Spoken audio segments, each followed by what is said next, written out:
Love to see this. Oh my goodness. You know, I'm an English major, so when I see a bunch of people reading and learning, it is my favorite thing. But listen to this statistic. 32 million Americans can't read or write. Can you believe that? Joining us this morning, Emily Moberly, founder of Traveling Stories. Emily, good morning. Thanks for being with us. I love to see this, man, with the kids, and you encourage that love of reading early on, right? Yeah. Tell us how you start. This is a San Diego-based nonprofit. It's called Traveling Stories. What is it, and how does it help kids? Yeah, well, Traveling Stories' mission is to outsmart poverty one book at a time. And I got the idea when I was living in Honduras, and I saw kids who didn't have access to books.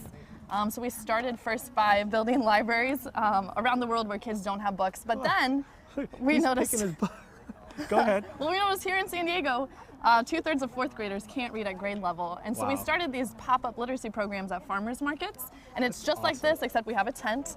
And the kids come, they read out loud to volunteers like you see them doing here. And for every book they read, they earn one of these book bucks. Oh, wow. And they can buy prizes. So we're helping kids see that there is a real just benefit to investing in their minds. And there's incentive, but really the real payoff, we know what it is. I mean, long-term learning and reading and the love of doing that. If parents take their kids to a story tent, for example, what can they expect other than obviously encouraging this in their child? Well, their kids are going to get one-on-one attention with an amazing volunteer. They're going to learn some basic financial literacy skills. And hopefully our main goal is to help kids fall in love with reading. Yeah, because we think that, I mean, I'm a reader myself, and I know that when you help a kid fall in love with reading, you're really empowering them. Now, it seems to me, from my early impressions here, a lot of the volunteers are young people. You yourself are a young person, as I like to call it, the youth of America. I'm not going to ask you your age, but obviously you are a young person, and you're passionate about this to help kids. Why? When a lot of young people are sitting there watching Kardashians and doing all this other stuff, where did this passion come from for you?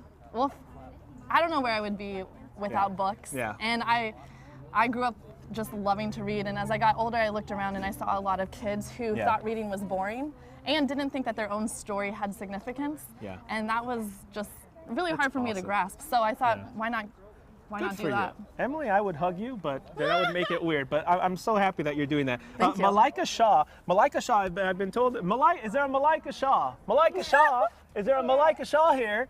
Oh, there you are, Malika. This dude is like blasting through the books at like lightning speed. How are you? Okay, Malika, so talk to me about, Miss Emily said you go every week in City Heights for this reading and everything else. Why do you go to this event all the time, and what is it that you love so much about reading? I love so much about reading because it helps you notice that you can read, but then you don't just read, you have to understand what you're reading.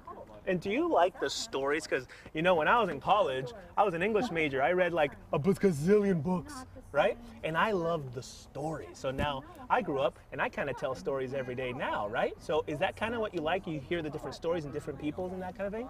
Yeah. Okay, what's your favorite book you've read, say, in the last month? Or of all time. Or of all time. Oh, Malika, your favorite book of all time?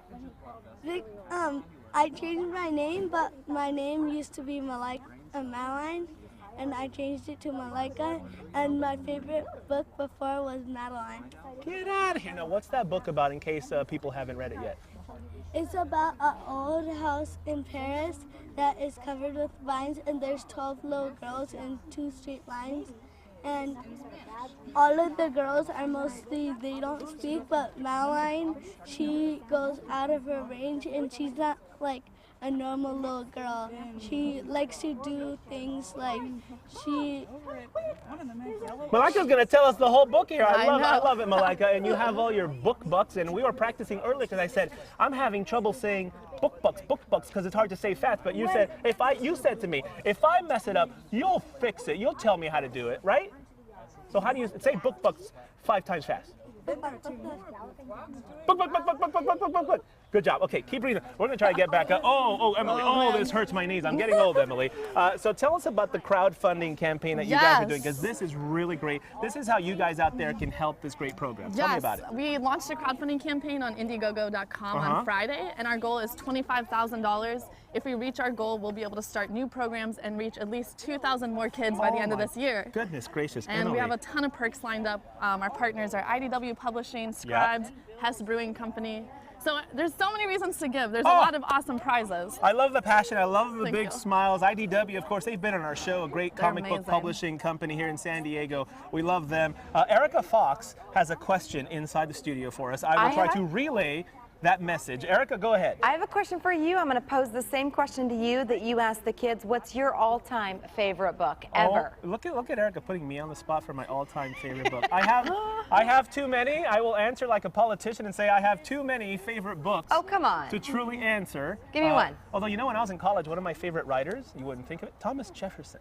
If you've ever read Thomas Jefferson's writings, brilliant. But I'm not going to tell you my favorite book because I have too many to name. Erica's going to say that's a cop-out. Yeah, it kind of is. I know. Traveling Stories, great work, Emily. Thank Keep you. up the good work. If you'd like more information, how to donate, how to get linked up to what they're doing in the crowdsourcing campaign, there's a link on our website, fox5sandiego.com. Click that Scene on tab and listen. I'm just going to put this microphone here for a second. Listen to all the kids reading. Watch, listen. Now she is riding along in comfort, munching on critter cookies with no thought whatever of what might have happened to the wing ding dilly. In the meantime, Erica, the kids all love the formers They're intrigued too, aren't they? All right, still ahead on Fox 5.